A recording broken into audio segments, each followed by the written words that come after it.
Hi guys, my name's Caitlin. I did my first aid project on first aid in the workplace. I went into amputation and amputation of your finger with a knife while you're working or while you're anywhere else, and what you should do when that happens. Hope you enjoy.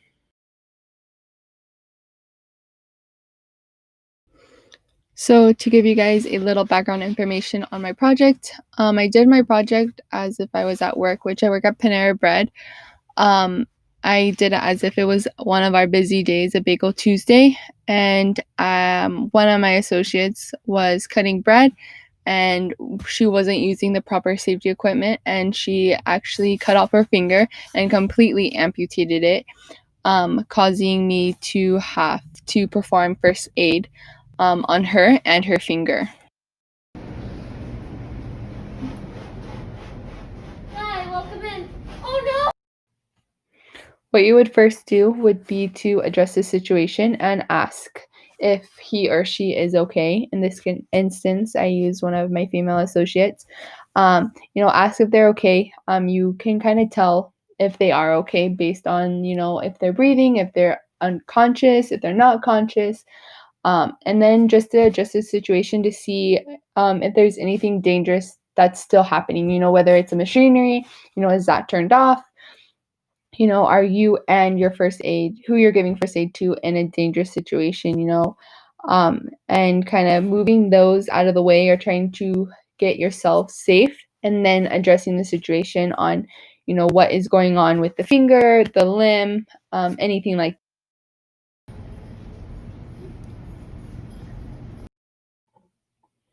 The next step would be to grab any kind of clean towel, clean jacket, clothes, anything that you have that's easily available, to try to grab and stop the bleeding, to wrap it around the finger like I did in the video, and apply tight pressure and compact so that it also stops the bleeding and helps clot the blood. And then by raising the hand above the heart so that there's not as much blood flowing to the heart, and it also helps um, ease the pain for the first aid victim, and that way it can help stop the bleeding and the pain. Oh no, Caitlin, it really hurts. It really hurts. Oh my god. Oh my god, there's so much blood. Oh my god. Oh my god. It hurts so bad. Oh, just put the pressure on it. Oh man. Oh my gosh. Look at all that blood. The next thing I did after I stopped her bleeding is I actually went back and I checked on her, to make sure that she's okay. She's still conscious, especially if the amputated limb is like bleeding a lot. To keep checking on them, seeing how they're feeling. The way they feel can change so rapidly in a situation like that. So it's really important to just keep checking on them, and taking the next steps if they start to become worse and they become unconscious. Oh no, it hurts so bad. Oh. Let me get you some water. Okay.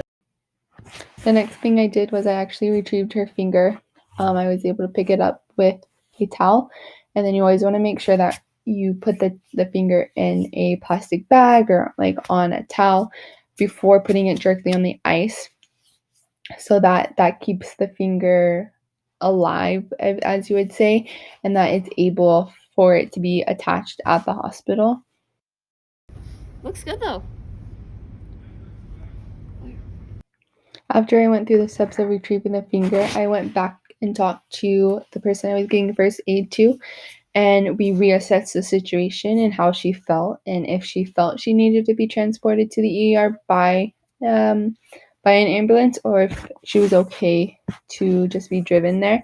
We both agreed that she was okay. She was breathing okay. She wasn't feeling woozy or anything. We had the bleeding under control, and we both agreed that we could take her ourselves.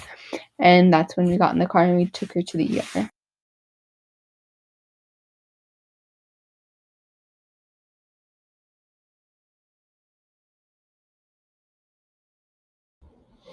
I hope this video helps you guys. If you are in a situation like this, you can kind of know the basic steps on what you should do in a situation. And